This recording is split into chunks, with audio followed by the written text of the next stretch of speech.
ClubMX Network production.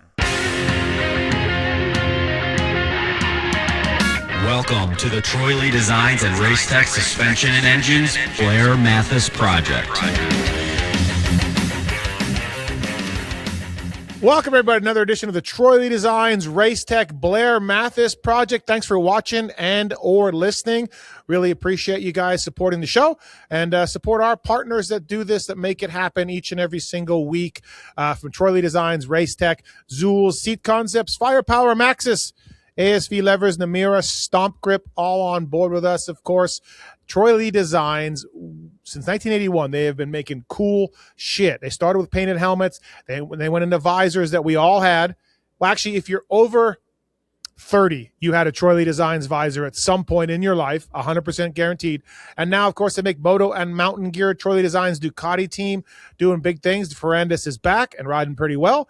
If you want a discount from the folks at Troy Lee Designs on anything, their safety gear, their helmets, their gear, their mountain bike products, email us using the contact form on Pulp, and we will pass it on, and you will save by simply listening to this show. Racetech as well, our guy Checkers, Rob, Paul, everybody down there at Racetech, racetech.com, Corona, California, where the best get better, and motor work, suspension work, all of it. If you're a Racetech authorized service center across America and you want to get some parts, you know where to do it. You get it from Racetech, valves, shims, seals, bushings, all of that, springs, etc. at racetech.com. Get your bike working better. Tell them you listen to this show. Tell them you listen to Pulp MX, and they will dial you in with a discount as well. So that's pretty cool, right? And I'm Steve Matthes. With me, as usual, a regional arena cross champion, former Geico factory rider Philin. He wore a cape on a parade lap in a supercross. The Daniel Blair. What's up, DB? Steve, and then there were three.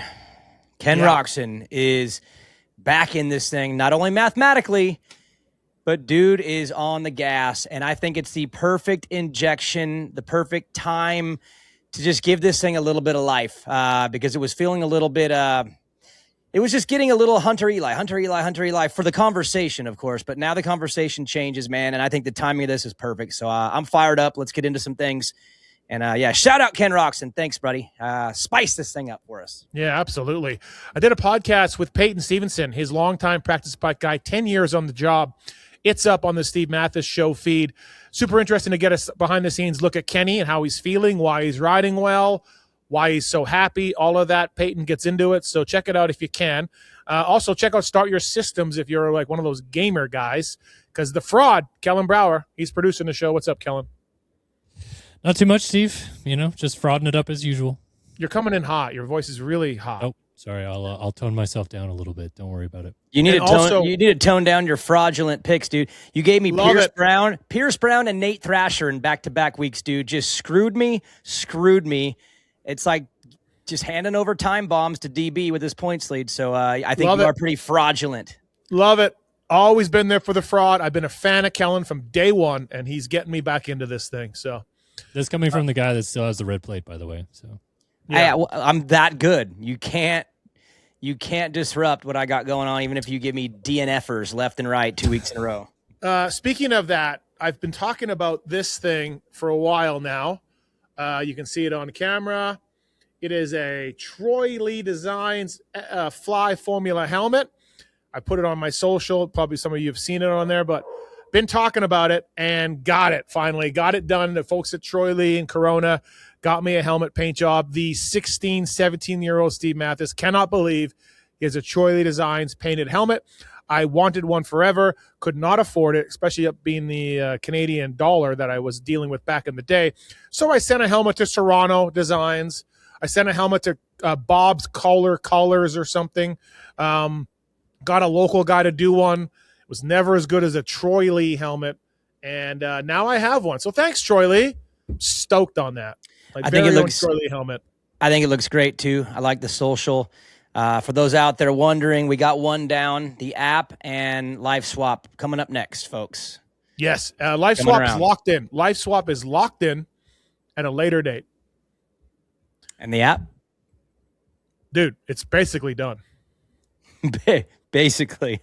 It is. Kellen, the fraud can speak to this. Kellen?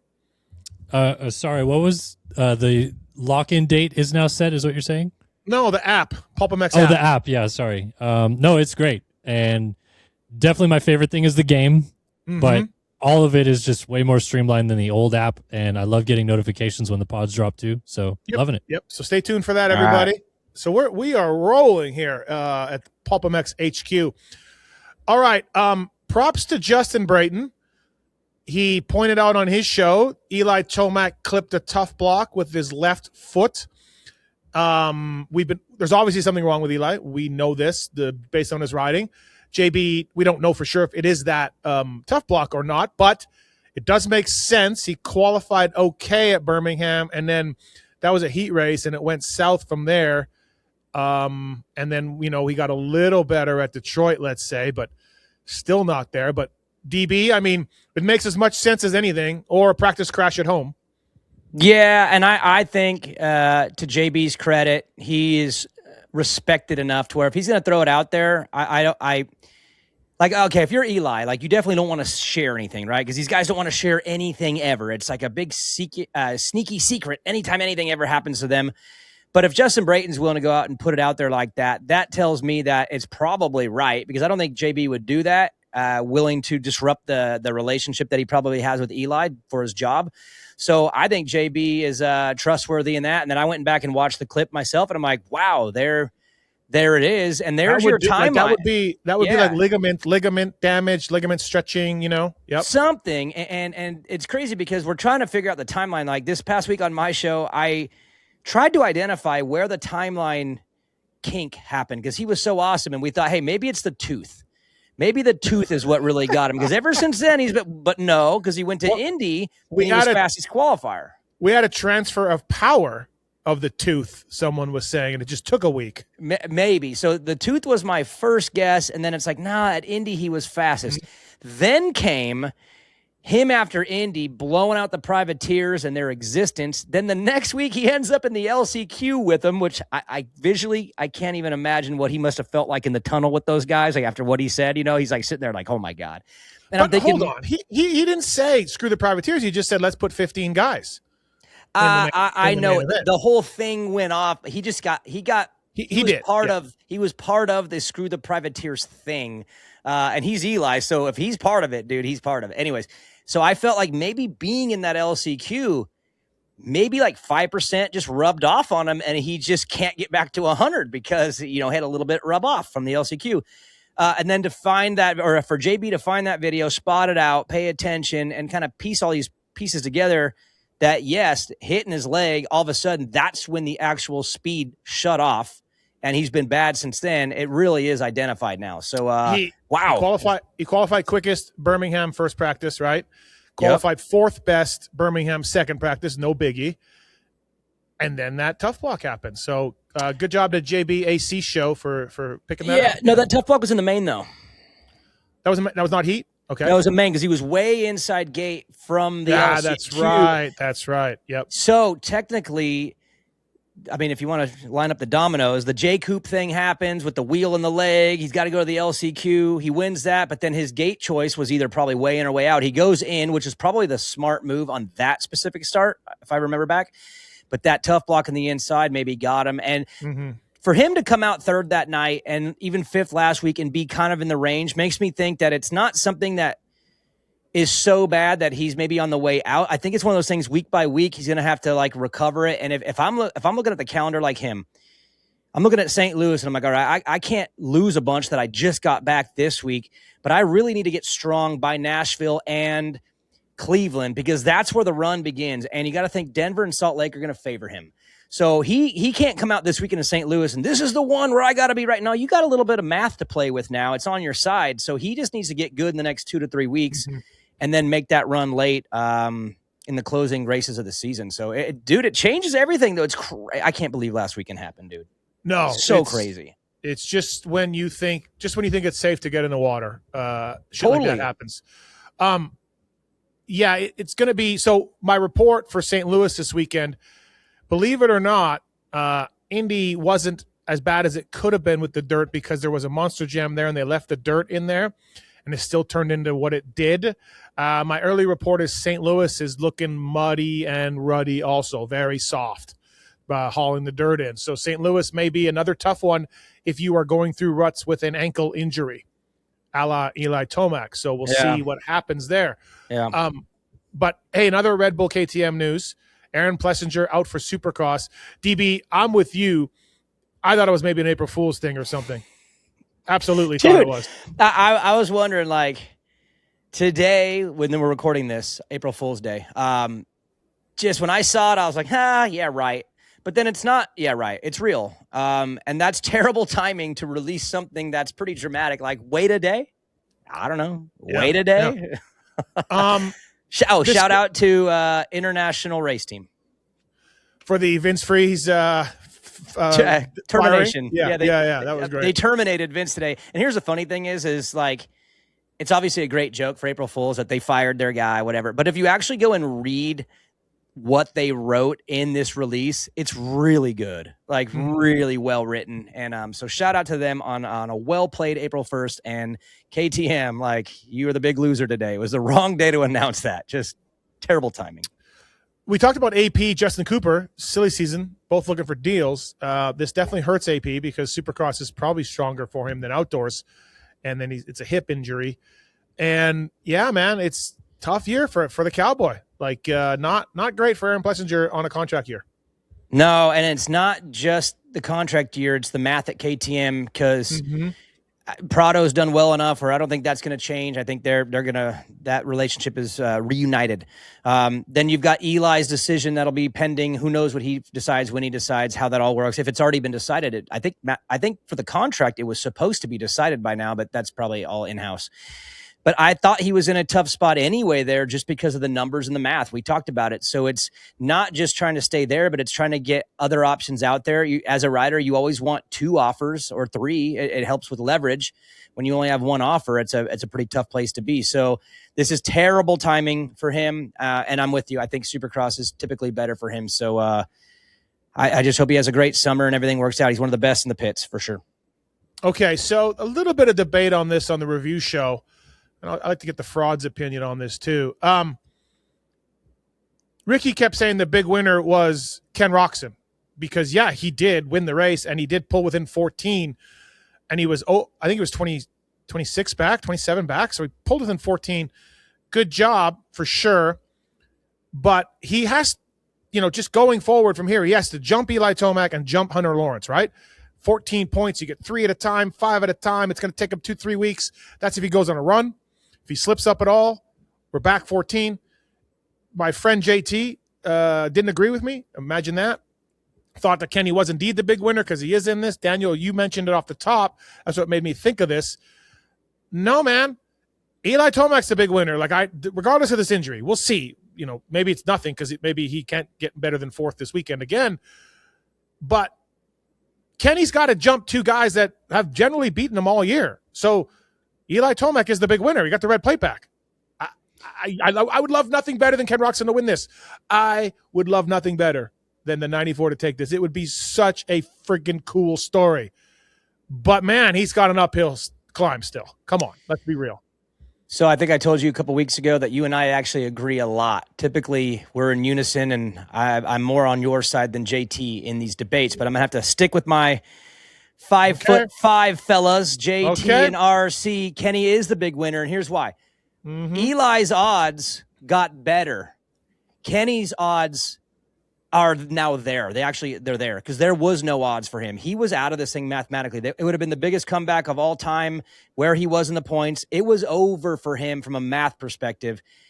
He has odds now. And to me, that's why he's the big winner in all this, is because now he's got a realistic shot. 14 points, and you're right. Overcoming 2 dudes, 14 points. It ain't going to be easy, but his odds went from nothing to something, and that's why I think he is the big winner in this. Overall, in the grand scheme, Eli's the big winner for sure on the night, but Kenny is back in it, and he looks good, and Eli's knee, maybe leg, whatever. You got Hunter, who knows how he's feeling. He smashed the ground. I mean, if I'm Kenny, I'm feeling like there's chum in the water. This would be Cooper Webb. I mean, if it was Webb, we'd be all freaking out right now with a 14-point gap. Kenny's never overcame something like that before, but I think he's the big winner in the grand scheme of things. Steve, I'm sorry. Okay, all right, fair enough. Fraud? Yeah, I have to agree with JT and DB just because, yes, Tomac does take the points lead, but I'm also looking at this from a grander picture of Kenny. The last 3 rounds has been maybe the best guy. Like, you could definitely make a case that Indy, aside from his weird AP situation, was probably the fastest guy on the track.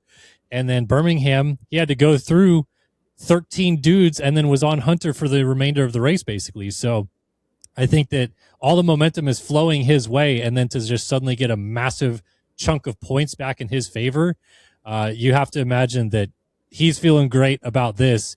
And when you run the high like this in this sport, that can just take off, and he can just go on a run quite easily. Well, it's been a great show. Thanks for watching, everybody. Later. Appreciate it. Yeah. Hey, Steve, I got to point out Assholes. something, though. I got to point out a What? stat. It's a bad Kenny stat. Okay. And it's why this weekend is so important. And it's crazy where this. That's why I'm telling you, dude. Some fans out there really think this thing's being written, like there's a script writer, because it really does write itself out to be so awesome. But get this. Kenny's back in this thing. We're all fired up. We're emotionally invested now in his possible chance here to win this title. And he's walking into St. Louis, the building where he won his first race back after the arm injuries. That was an emotional night. I was on the podium that night, and I remember him walking up, and it was like chills, dude. It was chills because he finally won again. That's the stadium he's going into this weekend. But he has a bad trend. So the last 3 wins he's had in his career, the next race has been bad. For reasons sometimes his and sometimes not his, but it's just a stat. When he won this year in Glendale, the next week in Seattle, he got 10th. Last year when he won Daytona, the next week at Indy, he got 7th. The year before when he won Glendale, the next week at Arlington, he got 8th.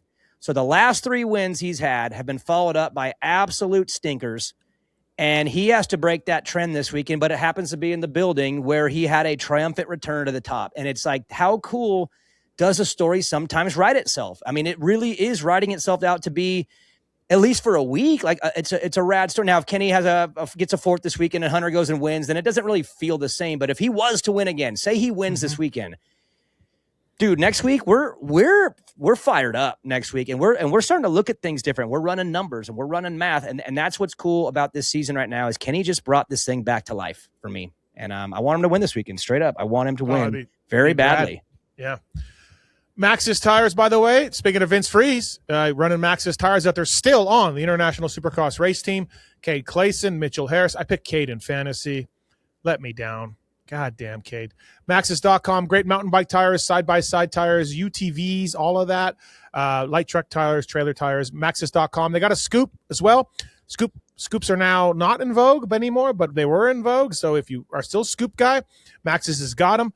Maxxis.com for more information. Jeremy McGrath. Speaking of St. Louis, 96 St. Louis, the first ever Supercross in that dome. It went down. Jeff Emig taking him down to end the perfect season. Maxxis.com for more information. Firepower has long been a name in lightweight lithium batteries. They have partnered with ClubMX, and they're adding products year after year to the now extensive offering. Chains, sprockets, bars, levers, grips. Firepower's range has never been broader. Visit firepowerparts.com and follow at firepower.global on social for those guys. Thank you to them for making it happen. And also Stomp Grip. Pulp 26 is the code to save with Stomp Grip. Designed and manufactured right in the good old US of A down there in Huntington Beach. These are either pre-cut Stomp Grip frame guards, side panel guards to help you keep traction for your specific model, or they have do-it-yourself as well with the scissors, and you can do it old school. Like as a mechanic back in the day, I would go to Home Depot and buy non-slip deck tape, like wooden deck stuff, and then put them on Kawasaki's and Yamahas. We all did that back in the day because we were hack mechanics, and I probably saw it on Randy Lawrence did it on McGrath's bike, so I was like, cool, I'm going to do it. But now Stomp Grip takes that out of the mix by checking it out. Pulp 26 code at stompgrip.com. Thank you to them for coming on board. All right, so speaking of Kenny and the whoops with Hunter Lawrence, we saw him go down. It was a very uncharacteristic error by Hunter. And with whoops like that were getting beat up, especially near the end, right? The end of the whoop section. I thought to myself, whenever I didn't go to Detroit, I was busy qualifying for the regionals, in case you're wondering. No big deal.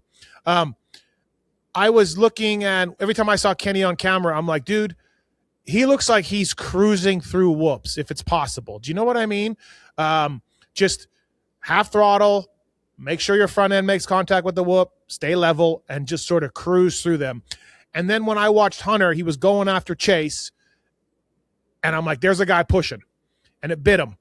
So I shot a text off to Kenny and said, hey, no hate comms. You look like you could have go a lot faster through those whoops when I saw you on TV. It looked like you were like a little cautious through those things, and that maybe that's what bit Hunter or whatever. And he agreed. He texted me back and said, yep, I could have gone faster, but they were gnarly, and I just knew I had a lead, and I just backed it down to just set like a mid-level speed through there, mid-level for a guy like Chase, for a guy like Ken Roczen, warp 5 for a guy like me. And anyways, it ended up biting Hunter Lawrence, making that mistake, pushing hard through those whoops. Daniel, you've been there as a racer hitting Supercross whoops. And honestly, I'm very surprised. As we record this, it's Wednesday. Race was Saturday. I can't believe Hunter did that. Like, I would think, like Kenny, he would have the mindset of like, look, dude, Eli's hurting. He's not ahead of me, so I'm putting points on him. Chase isn't in shape. I'll probably get him. If I don't, I'll take a third. Make points on Eli. I'm going to cruise through these things. Again, cruise is a relative term. And I realize I'm rambling now. Talked for like 5 minutes on this question. But so I'm surprised, Daniel, that Hunter did that. That's a really, really good point. When I watched it happen, I think our first brain instinct is to always try to analyze why things happen, right? And for me, I always go to the mental first. Like, is he starting to feel the pressure of, hey, man, you're the guy now, and you got the red plate, and we're getting closer to the end? I'm like, nah, we're too far from the end for there to be pressure. Then I thought maybe it's a little bit of overconfidence, because once you get on a roll, you start feeling a little indestructible. Obviously, I'm talking about, for me, Los Banos. Like, once I got going, Steve, I could not be stopped. Right. I could not be stopped. Everybody knows. Everybody knows. Everyone knows. They all talk about those days at me at Banos. But no, I remember specifically times when I would get so overly confident because I was just on a run, and dude, I'd get bit and you'd have a weird crash and you're like, God, all right, snap back to reality. So that's something that's happened to me in my own life at a lower level. And I'm thinking, okay, is Hunter doing that? Is he getting a little loose with his skill set?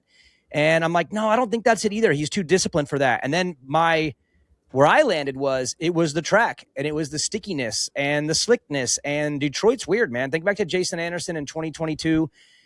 Dude, he crashed all over that track that night, and it's just a really hard track. If you notice, guys were crashing everywhere, and that's the track. But your point, actually, I hadn't heard that. I like it a lot. So what you're saying pretty much is that he wasn't really aware of a situation enough to realize that, hey, man, you're doing well. The points are working in your favor. You're not in a position right now to lose. Maybe you don't get the win and you go on a streak, but maybe back it down like 5% and find another place on the track to make the gain needed, but don't try to do it there as much. Is that kind of what you're saying? Is it just a little bit of looseness in the discipline?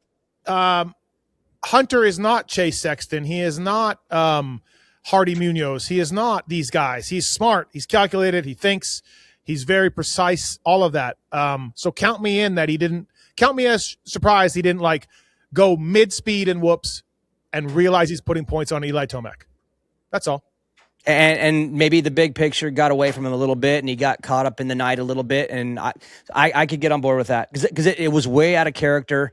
The crash into your net earlier in the day, that tells me, again, that's the track to me. That's that sticky, dry. That place is weird. That dirt is really slick and grabby in different spots.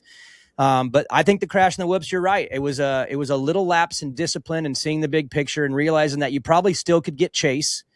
Maybe you don't get to Kenny. Maybe you do. You've had your luck with him late this year in races. Maybe you need to be a little more patient in the section that was sketchy, especially with Thrasher's down, Dudney's down. We saw Shock go down. Like, dudes were dropping in those things all night. And, I'm with you. I agree. Well, thank you very much, Daniel Blair. Appreciate it. That moves me on to my next part here on the Troy Lee Designs Race Tech Blair Matthes show. The fraud, you would have listened to most of Chase Sexton's Pulp interview on Monday? Yes. Okay, you're nodding? Yeah. Okay, yes. We got pod people too, though, Kellen. You got to speak. Well, I didn't know if you were asking me to give feedback on it or if you were going to go into a question. Okay. Kellen, I like Chase. Was that not a little weird? I thought it was weird that like there's like no changes. There was no changes. Yeah. I'm just gonna be happy. I just got to learn to ride the bike. Like it was like Rango was holding a gun to his head while he was calling in. I mean, it's all the stuff that we've kind of wanted him to say this whole time, though. Of like, I know, but I don't think he had any conviction. That's what I'm saying. Is like, it's almost like he was saying it so that we would be happy for once about what he's saying. Yes. So he's like, I got to get these idiots off my back. I'm just going to say this. You know, because I don't believe that. Like, it was a total hostage type of call. 100%. Because I mean, we hear all the testing he's doing, and he even told Lewis that they're going to go back and try more triple clamps this week and all this stuff. Yeah. And it's like, if that were the case of what you're saying about you're just going to ride around the issues because you're good enough to do it, maybe don't go back to the drawing board every week. Once we moved on from like the bike stuff, he got way more open and laughing and joking, like job swap, and all that. He was all back to normal Chase Sexton. But holy smokes! So here's the question then: who was sitting next to him saying, "Read what's on the paper, read what's on the script"? He was like, "Yeah, man, I'm just happy, and I'm just gonna ride around. I got to realize the bike doesn't." It was like Kellen said. It was like he took every criticism and said, "I'm just gonna say this." Like Beaker told him to say this, and then he just said it. Read what's on the damn paper. Right. Because honestly, like, dude, to me, great work. You won a heat. You got second in the main. Good return. Did he look spicy, Chase Sexton? No, he did not. To me, he did not. I'll see him this weekend, but so I didn't watch every moment. But I don't know. Yeah, I wish he was happier. Somebody get him a birthday cake or something. He's super unhappy about the new person he's trying to be, which is the right guy. Like everyone's like, "Hey, be this guy now. This is gonna be a lot better for you," and he's like sad about it. Right, man. I don't know. But the words are right. The words are right, dude. Like, you are one of the baddest dudes to ever exist on a dirt bike. Like, again, I hate kicking a dead horse, man. But Zach Osborne. On Pulp, I was in studio with you, and Zach's like, "Yeah, get the bike to 90%, and then you ride around that, and you adjust, and once you get it right, you go." And it's like, if Zach could do that, Chase can do that. No offense to Zach, but Chase could ride the bike around 50% and still be a freak. But again, when you have a mentality where everything has to be just right for you to tick, and you live in this world where your brain is on that, then you really can't ride unless it's just right. And as soon as you accept that everything's going to be a little different every time you go out there, including from the beginning of the race to the end of the race, and you yourself are good enough to adjust, when that becomes you, dude, you become a boss, man. And he could be a boss if he just accepted those sad words out of his mouth. He's back. Is he happy? No, but he's back, everybody. He's back. We'll see. Hey, we'll see this week on Race Day Live when they cut the commercial break. They're looking at the Cowie truck and the forks are off again. I forget what race that was. My jaw dropped. Just keep the forks on the bike and just ride it. Okay. Clicker here, clicker there, Chase. I was at Kiefer's house on Saturday night watching the race. Had the race on Sunday morning. And his dumb kid, Aiden, was like, "Marchbanks is having a good year." And I'm like, "No, he's not, man." And then we got into it, him and I. He likes Marchbanks. So do I. But he rides with him. He rides with Tickle. Tickle's Aiden's trainer. Marchbanks, all that. I go, "Aiden, he's got like 2 top 10s. Now, he got one in Detroit, so 3 top 10s. He missed the main. He's not having a good year." And Aiden, I said, "Just ask him. You ask him if he's had a good year." Aiden's like, "I don't have to, man." Dumb kid. Blair, Kellen, not had a good year, right? I mean, we like G. ClubMX rider. Love but G. Come on. First off, Aiden's not dumb. He's not a dumb kid. Okay, sorry. What he is someone that's looking out for his boy because he probably, like you said, he rides with him. I said, "You can't be in the media. You can never be in the media." Yeah, so. You'll never cut it in media if you're going to be taking defense like that. But no, it has not been a good year. I would say it has climbed out of bad into okay. That's about Okay. where we'll put it. Okay, Fair, but right. I will say I was a little high coming in. I kind of bought into the Garrett thing just because he was so good last year and he's bigger. And I'm like, dude, get that boy in a 450. It's going to be good. But it's been bad to okay. But I really think the judgment's going to come this summer. I really think that the outdoor is going to go better for him because outdoor is so much more familiar to these guys. And he probably rode one as an amateur a little here and there. And this is a bigger transition than I think we expected indoors, but outdoors, I feel like I'm going to have a higher standard of what I would find acceptable, where the pass is definitely being given a little in Supercross because that's a bigger leap. So the test is coming, Steve, in my opinion. Yeah. Not now. Yeah, we'll see. We'll see what happens for sure. Lewis brought up a point on Monday, like outdoors with Prado. Oh, boy. So outdoors with Chase and Garrett? Let's see, I guess. I don't know. I mean, if you were to just think off of what you saw last summer, you'd be like, Garrett was awesome on a 250, get him on a 450. Prado was a mess. Like, he's not as good as we thought. Yeah. That's going to be a good little battle. I actually, very, very dumb. You want to say dumb? I pinned those two up against each other going into the season of Supercross and feel like so bad. I got that so wrong. But I would say right now that Prado and Chase is a really good battle this summer. I think Chase is going to have some things to overcome, and I think Prado is going to be a lot better than we all expected. So I think there's your battle for the summer. If you want to go Cowie on KTM, it's the actual swap that happened between the two riders. That is going to be something to watch this summer. And Garrett had the mantle of flying at the test track for sure by many people coming in. So and that sucks for him because that's his MO anyway. Like I still hear at club, you will not believe the things Garrett used to do out here. I mean, I think he used to piss everyone off because I think he's an incredible practicer. So I think that he came in probably feeling pretty good, and then round one woke him up a little bit, and now he's climbing out. He would run with Anderson when he was there.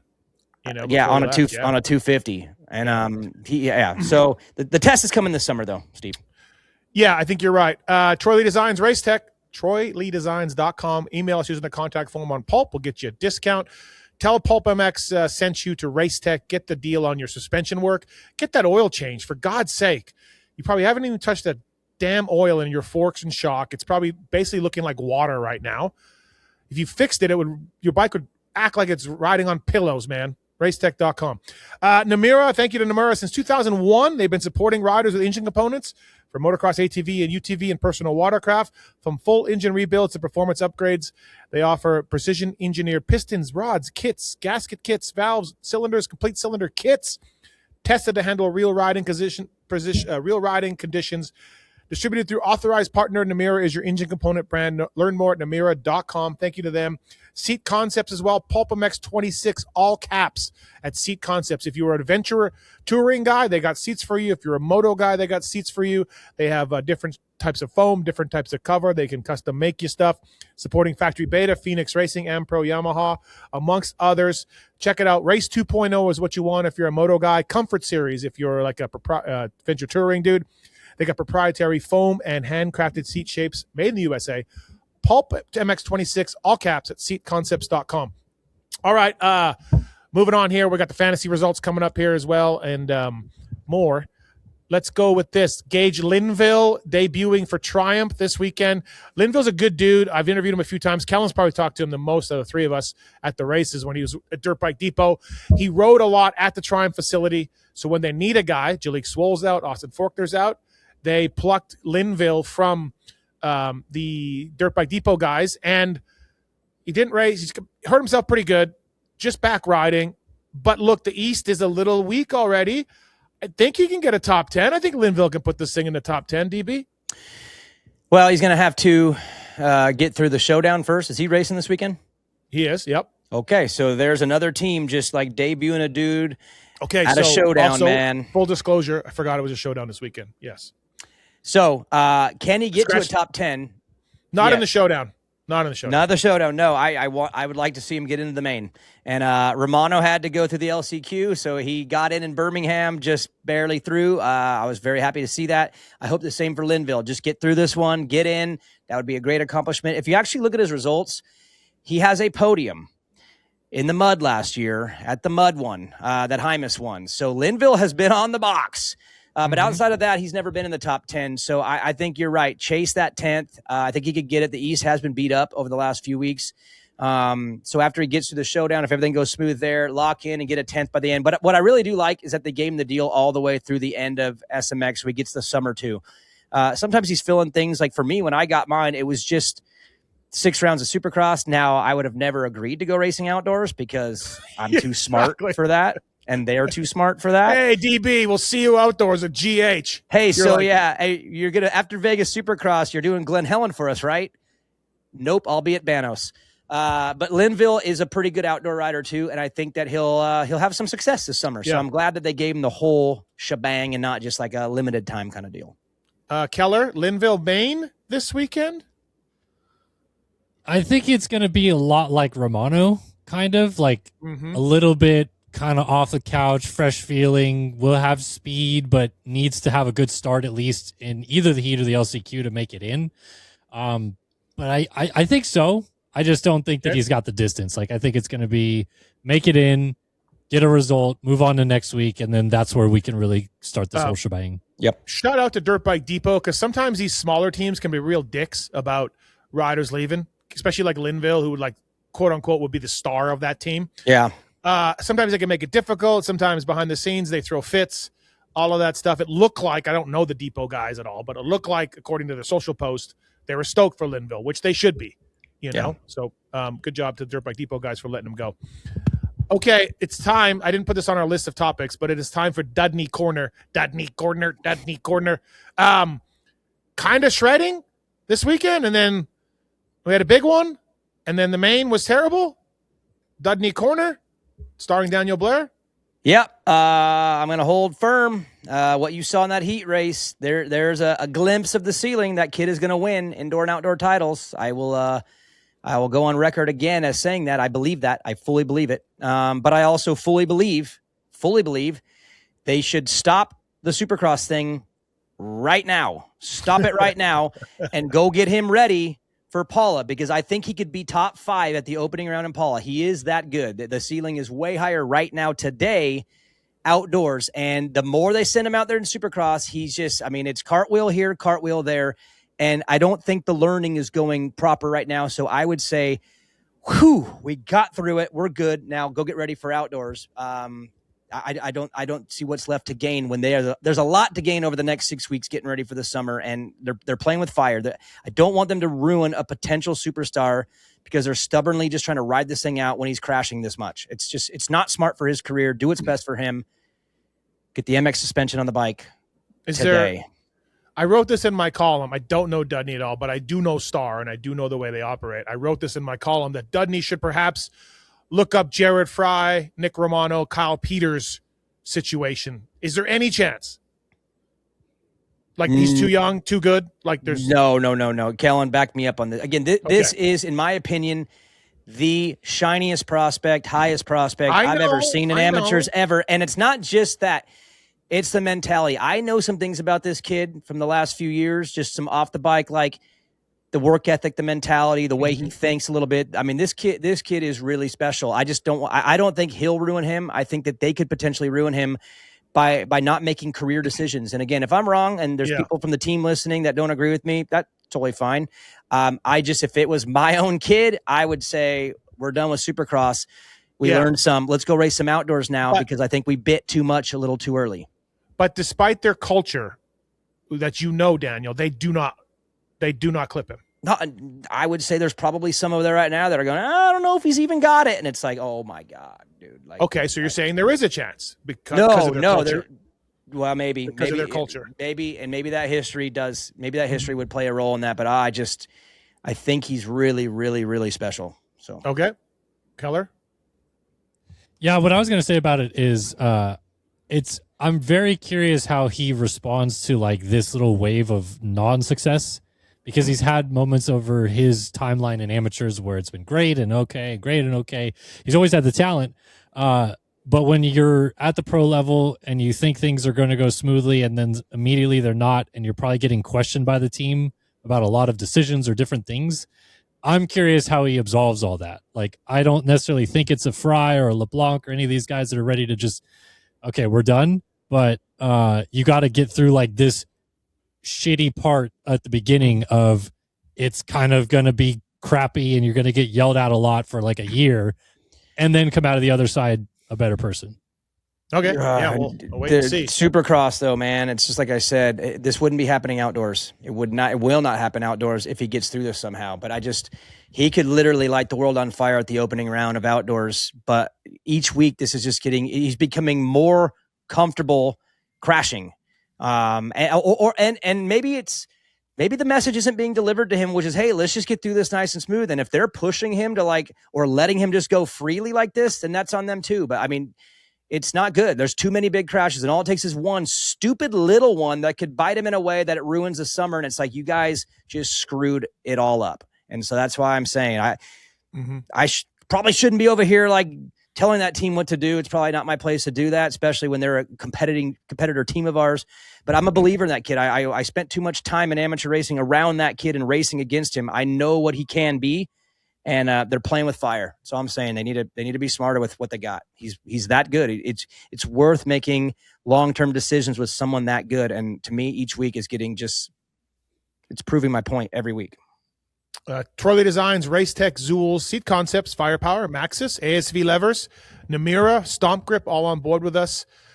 Keller, by the way, we did have some pushback on your McDonald's points cone story last week. So some positive McDonald's points conversation, though, but also some WTFs. Yeah, who cares? I mean, Okay. Wow. what does it matter? That was an aggressive defense of his but his life seriously, decisions.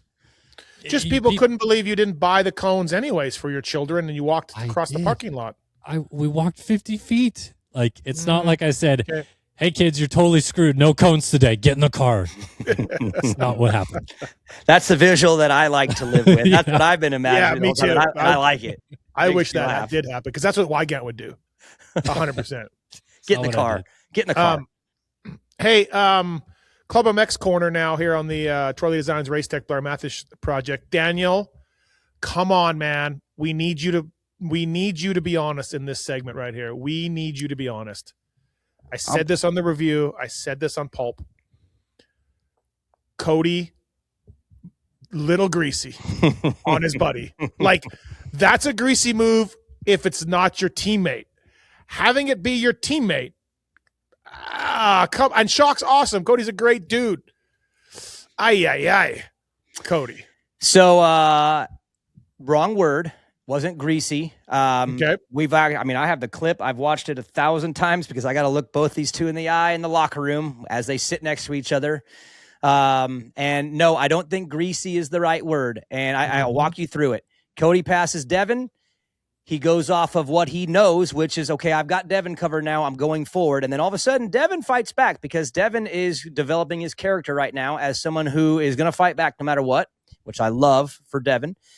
Cody gets caught off guard, and if you actually watch the video, he comes out of the rut, and when he kind of gets the glimpse that this thing ain't over, he pins it a little early and just lifts up out of his line and drifts right over to Devin, who actually, Devin will admit this too, leaned in at the exact same time.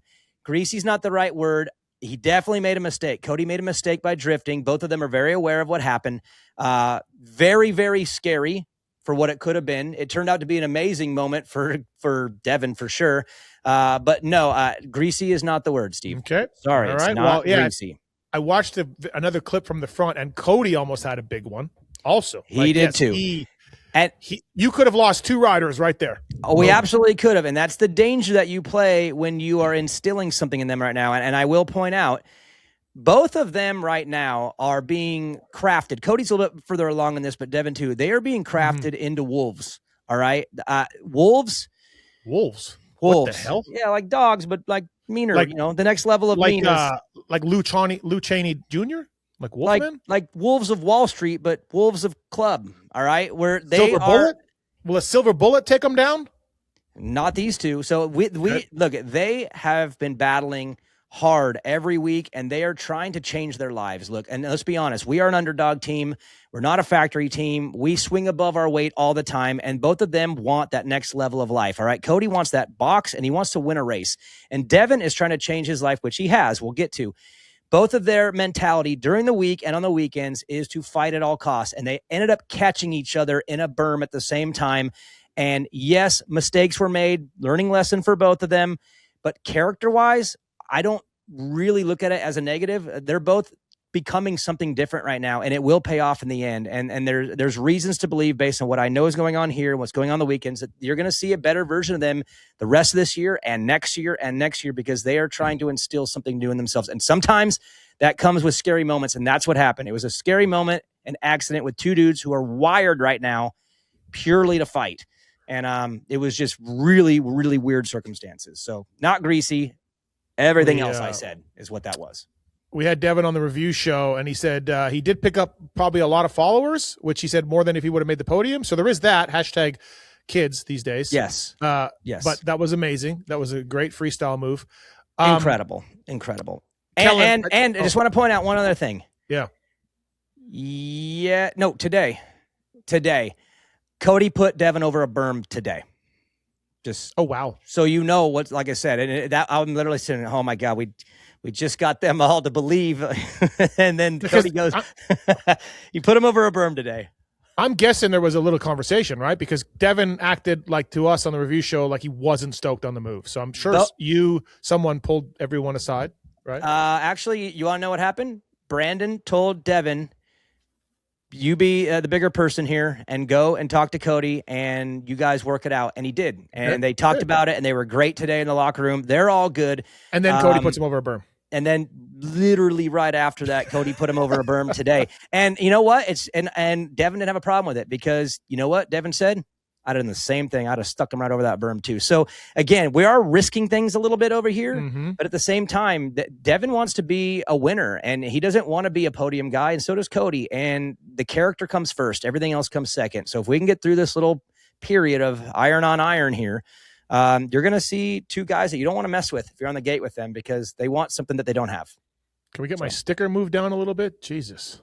First, I got Vince Way running a pulp sticker on the very top of his helmet where only the Goodyear blimp can see it. I feel disrespected by you, for being honest. Why? Because you got him on your show, the review show this week, and you're talking about teams calling. You're like promoting the dude and trying to make my job harder. Yeah. The deal closed with Devin, trying to wrap this thing up, and you're out trying to become his agent and promoting him and trying to get him poached from us. And well, listen, I know a big fan of your tactics. I know what he's getting paid, and he deserves more. And I said that on a review show, and Kellen, 15 seconds after I hit publish on the review show, Daniel shoots off a text to a group, some random group we're in, who knows, we're all in 18,000 groups. And Daniel's like, yeah, just calm down, man. We're signing Devin Simonson. Just calm down. Because I said to Devin, like, hey, do you have an agent? Because people are going to be calling. Qualified third this weekend, right? Running up front, all of it.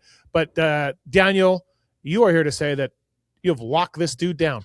Breaking news on this show. Back-to-back weeks breaking news. We got the Yogi news a week ago. We got the Simonson news today. But Devin has signed his extension through the 2027 season. So, Bobby Reagan, if you are listening, just move along, pal. But no, he has signed. And it's a really rad story overall. And I know you and I both share some of the affection to this moment because you're a big believer in Devin. You've been for a long time. I love Devin, and he has done something really cool. And Brandon's really excited about this too because he came here as a customer. He was a paying customer, kind of gave him a little shot here, gave him a shot there. Then he had to earn his deal last summer, and it was all based on his character. Brandon put him through a pretty tough test last year on how bad do you want it. And he lost a bunch of weight. He committed and grinded all summer long for no reward, really. He just was hoping for something. And then we gave him a shot this year, the same deal that Hunter Yoder had. It was a Supercross-only contract, prove-it deal. And he proved to us through everything that he's done that he is worth the investment in the future. So we locked him up today, and he'll be with us. And that goes along with a kind of a subplot to this announcement, which is our roster is all signed. We extended Max Volan, Hunter Yoder, Ryder Malinowski, Devin. When you love your team and you love the people in the locker room and you believe in them, you don't play a game. And we played a game just to find out who they were. And once we knew who they were, we signed them to extension. So we're locked up for 27. Well, good job. Good kid. Thank you. You gave him some outdoors too. He's got some outdoors coming up, which is nice because he didn't have any of that planned in the schedule. My favorite part of St. Louis this weekend will be Kellen's going and to watch Devin beat down Max Voland in the showdown and watch tears of sadness roll down Kellen's cheeks. That will make my whole night, Kellen.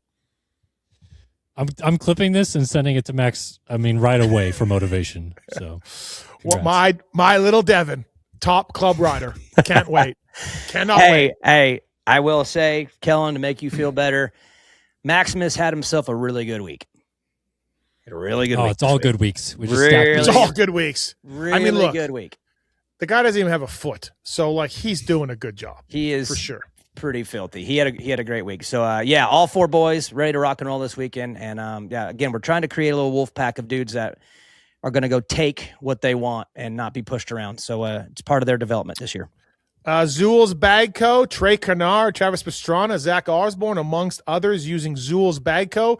Whether you're taking the kids to a sporting event, whether you're a moto guy, they've got a backpack, they've got roller gear bags, they've got all this kind of cool stuff, duffel bags, gym bags. ZoolsBagCo.com, ZULZBagCo.com. Pulp 26 saves you 30% off. It's a really nice chunk of savings from those guys. They also got Pulp branded bags as well. They've partnered with the Ford Performance guys. Zool's Bag Co., of course. Check them out. And Daniel as well. Our guy Bob at ASV. Yeah, Bob at ASV sends the raddest read of all time, which is ASV is proud to support Team Phoenix Honda Racing and AMA Outlaw Evan, Lil Red Dog Ferry. By the way, Steve, did Evan get his points back? Yeah, we are in the positive now. We are in the positive now. Yeah. No, but they didn't give him his points back? No. They didn't give him his money back? They didn't do that? No. Oh, okay. So Webb's allowed? I guess if you're a 3-time champ, you're allowed to do it, but you can't if you're Evan Ferry? Evan Ferry's penalty will forever be in the WTF, man. You know, I mean, oh, by the way, and we should mention, in case you didn't listen to the Pulp Show, people, J-Bone has taken over Yogi's job as sort of the rider team rep. We'll see J-Bone doing that now. That's that role. That's a tough place to be now this year. But yeah, I don't even want to get us both probably flipping out and throwing things. But yeah, it's okay when the 3-time champ does what the 3-digit guy does, whatever. Yep. ASV has just launched its new S1 series OEM style single pivot motocross levers. S1 levers are forged, CNC machined OEM style levers with reach adjust, improved shape and function. They were developed with ASV's Pro SMX teams and include ASV's, this is the big part, 1-year guarantee and are the most affordable ASV levers ever offered. It's the S1 series levers. Go to asvinventions.com and use the code PulpMX in all caps for 20% off. And I do want to point out, so I don't read something silly in the comments, I do not believe that Webb should get what Ferry got, okay? I don't think, Cooper should have got it. No, Ferry should get his money back, his points back, and they should make a public apology. Dude, is what I believe. And I love J-Bone. Known him forever. Great guy. He danced around the interview on Monday night about that kind of stuff because he wasn't involved in it. He's a technical side of things. Now he's involved with it. But I'm just like, J-Bone, the TV crew should never know ahead of the team. But he's like, people are busy. People are running around. You know, no. The team should not be finding out on TV that their rider got penalized 3 times. 3 times. License points, championship points, fine. Yeah, no, and I'm with you. They threw the book at him, man. Like they literally gave him what Vince should have gotten 50 times in his life, but they gave it to Evan Ferry for a last chance, for a last lap final transfer spot move. Was it smart? No, it wasn't. But it was a lot like what Coop did. It was in the same category as what Eli did, and it's also been done 6,000 times in the last couple of years. And nothing. Yeah. Believable. The AMA Outlaw, Lil Red. Yeah. Listen, Evan's riding better. We got something there. We got some hope. Kellen and Lewis can take all of their jokes and shove them because we got something there. Evan Ferry. I agree.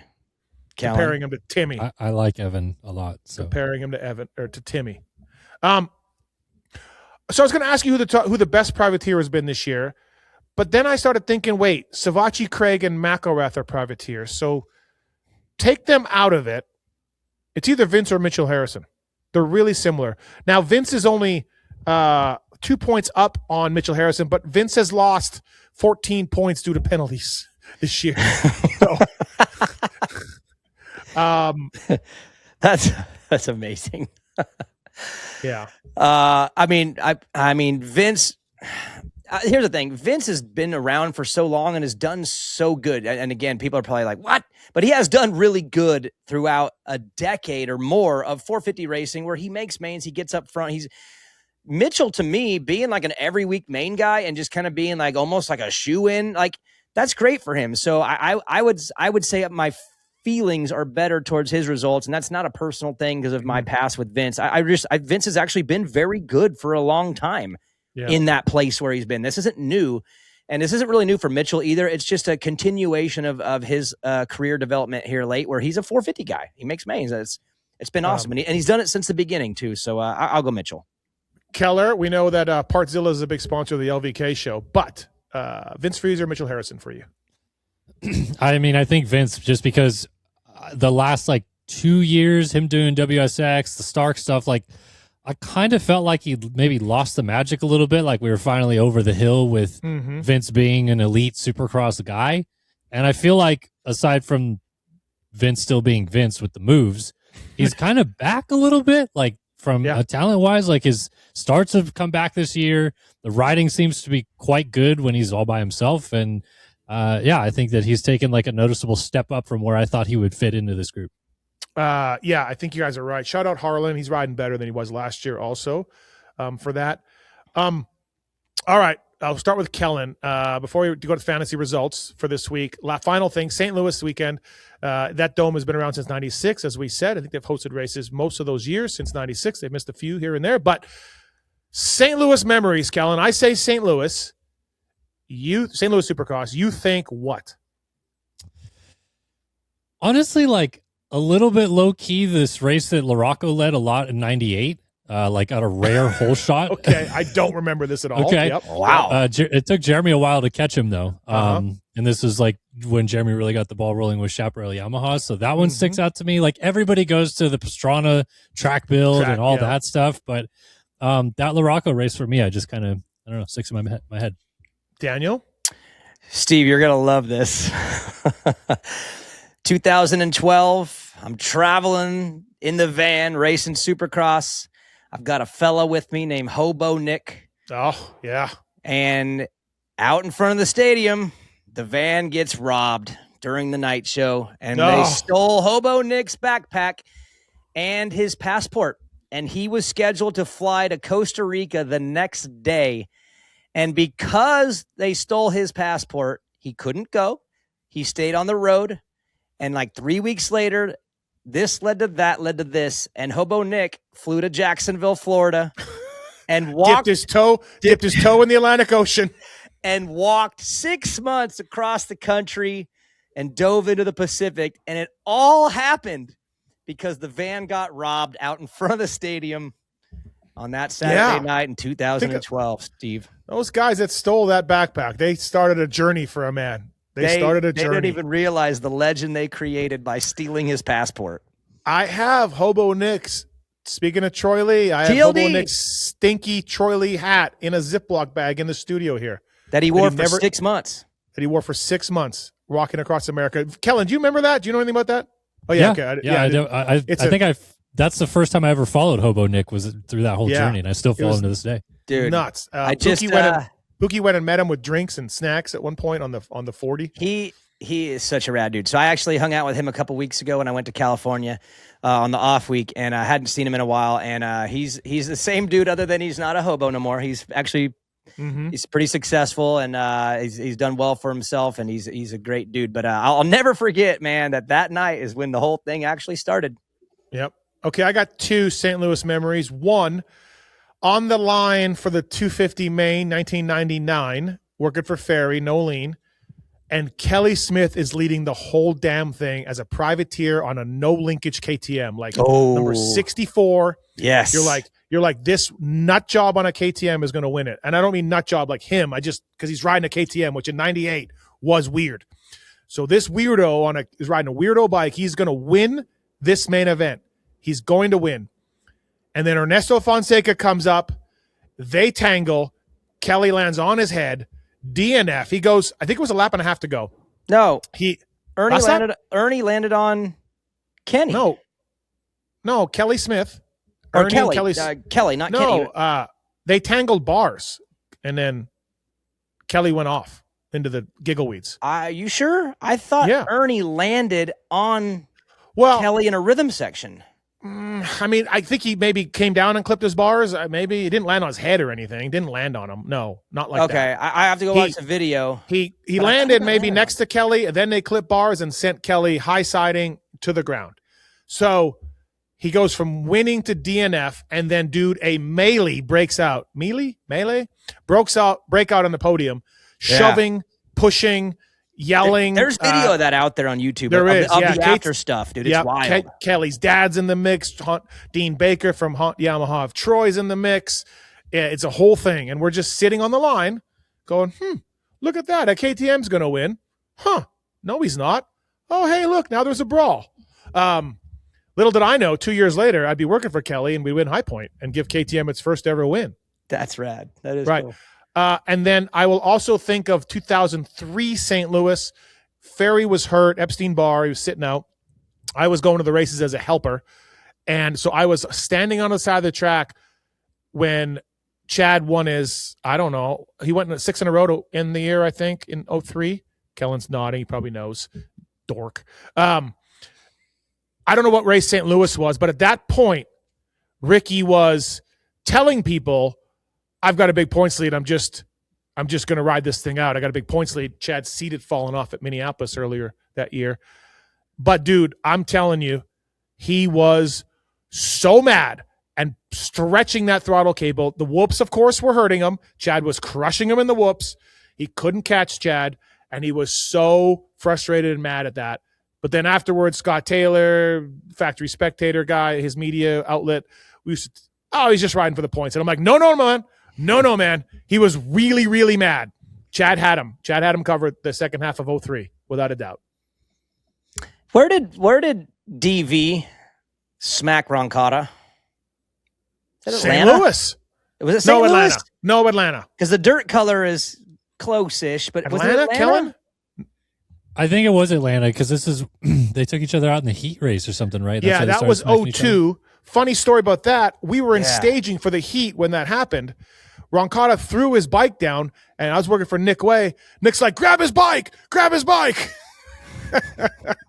Factory Kelly. Hey, I remember that, and it was like Villman slapped him, and then did a little bit more. But I remember being like, dang, these two French dudes are over here, and they're just freaking fighting after the race. Yeah. Like, I thought, I'll never forget that. I just don't remember where. It might have been Atlanta, though. I feel like the dirt was redder.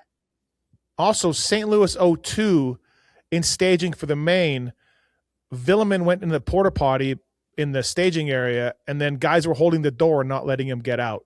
And that was pretty cool. That's awesome. So, I think Brayton maybe made his Geico Honda debut at St. Louis in 04. He did. Also, Nick Way, Nathan Ramsey rode the 250 class for Pro Circuit. Remember when Pro Circuit used to do that?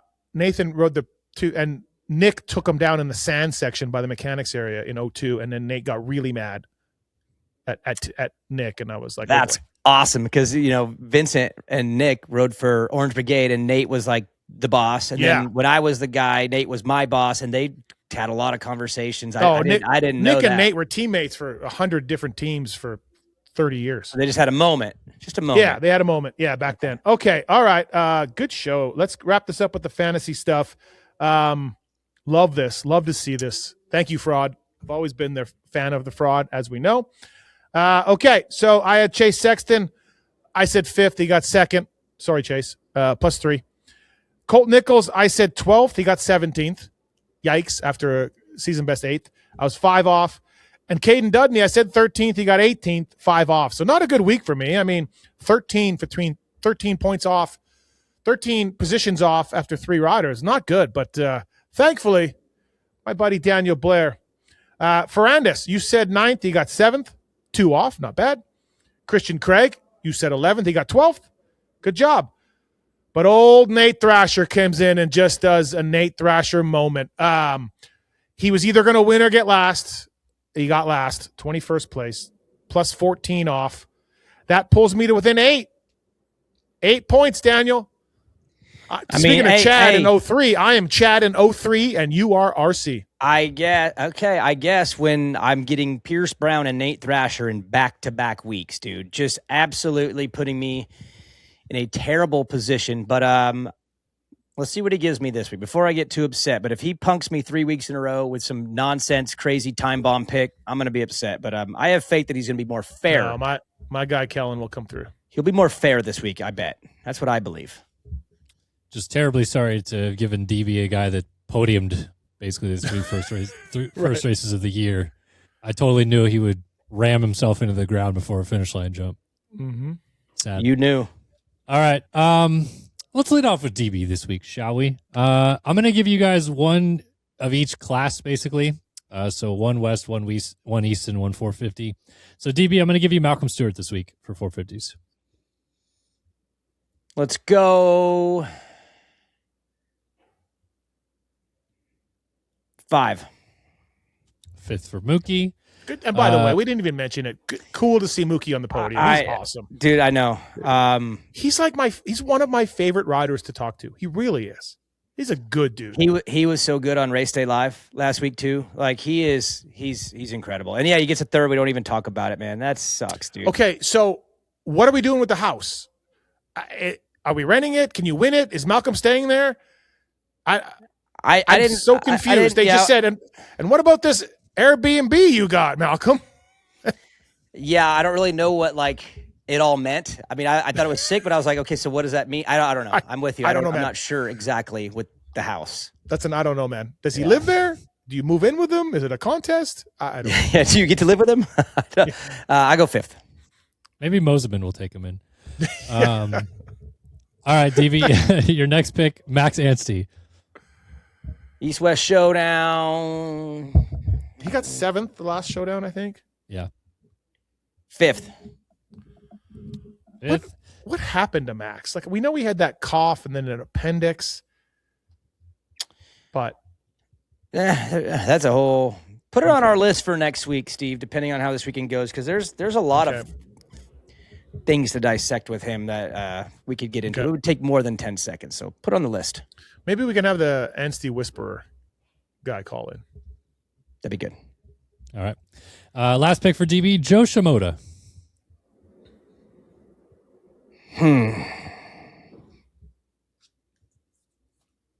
Kellen, Fourth. I want 2. Okay. 4th. Okay. Kellen, I want all 3 450 guys. No, man. Thanks. But your 450 pick this week, Steve, is Cooper Webb. That's kind of a tough one.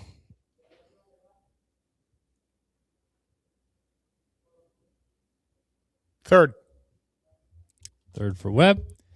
Max Voland. Oh, here we go. Mm-hmm. Well, based on what I said earlier, first. Yeah. He actually rode pretty bad this week. Point that out. He had a rough week. Horrible week. Week. Yeah. Rough week. Look, I'm going to contradict myself because I am Team Devin, and I really hope he's the top club rider this weekend. But this is a contest I want to win. That's my heart says that. My head says Max Voland will be the top club rider, and I want to beat Daniel in this contest. That's what I'm talking about. I will go with 6th. All right, P6 for Max. And Daxton Bennick. Come on, man. First of all, is Cochran okay? Do we know? Does anybody know? I think he's racing this weekend. Okay. Isn't he? I think so. I have a call scheduled with his dad tomorrow. Nothing to do with moto. It's pretty cool. With Something planes? Club's buying a plane? No, but we should. But no, just go ahead. Okay. How about this, Kellen? Him and Dax are basically the same. They're one number apart on the same team. Can I have either one? If DB wants to approve that, I guess. I would be nervous if I were you of KC. No, but what I'm saying is I said one of them will be around 7th. And so No, I you get get whoever. Oh, No. no, we're not playing that. No. This game's bullshit. Okay. Bennick will go 8th. All right. 8th for Bennick. All right. Easy. There we All right. go. The fraud will be there in St. Louis this weekend. Looking forward to that. He gave me really steady guys this week, trustworthy individuals. So Because he's scared of you, man. He's scared of you. it's true. I've never called him fraud in a year and a half, and I did today. And he's like, "Damn!" Now he's got 2 of us against him. I've been a defender for a year and a half, Kellen, and then you did me dirty 2 weeks in a row just to see. By the way, thanks for this continuing to call me the fraud because it's now becoming almost the number one thing people ask. Why do they call you the fraud? Love it. It is terrible. It's terrible nickname, Love Steve. it. No, I love it. It's great. Troy Kellen Designs is like the least fraudulent person That's exactly why he's the fraud. Yeah. It's like calling a fat guy skinny. He's not the fraud, but he is the fraud. Right. Listen, I get called loser a lot. I mean, Kellen, the worst thing Kellen can get. We have an LVK team dinner on Friday night too, by the way. Looking forward to that. If Kellen's not there, he's fired. Troy Lee Designs, Race Tech, Zool, Seat Concepts, Firepower, Maxis, ASV Levers, Namira, Stump Grip, all on board with us. Thanks for watching and listening. Appreciate it. Congrats to Devin Simonson. $300K a year deal from ClubMX. It's great to see that kind of money being thrown around by Club. Yep. Hey, you pull off stunts like you did last week. When I know you got the talent to do what you did on that transfer / Frogger, dude, you're worth every penny, Devin. Every penny. Oh, I do got to point out, we've gone an hour and 10 minutes into this show, and we almost made it, Steve, but I'm going to ruin the show right now. You ready? Mm-hmm. Hayden Deegan. Just had to say his name. We went the whole show. Yeah. Davies versus Deegan, everybody. Buckle up. I don't think it's a contest, judging on the last showdown.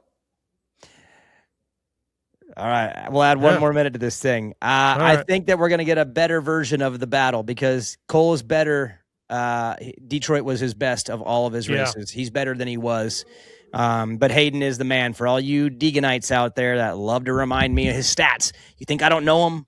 I'm like a big fan of his too. I'm just a hype guy, right? I want to see a Davies Deegan battle because I like that stuff. So, and Davies is my guy, but just calm down, Deeganites.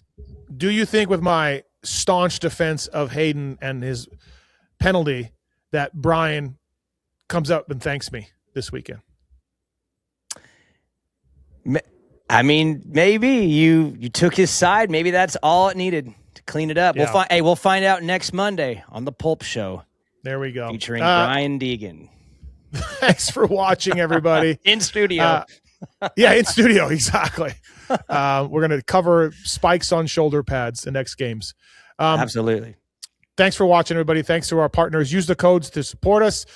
Kellen, thank you. Daniel Blair, thank you. And we'll see you all next week, everybody.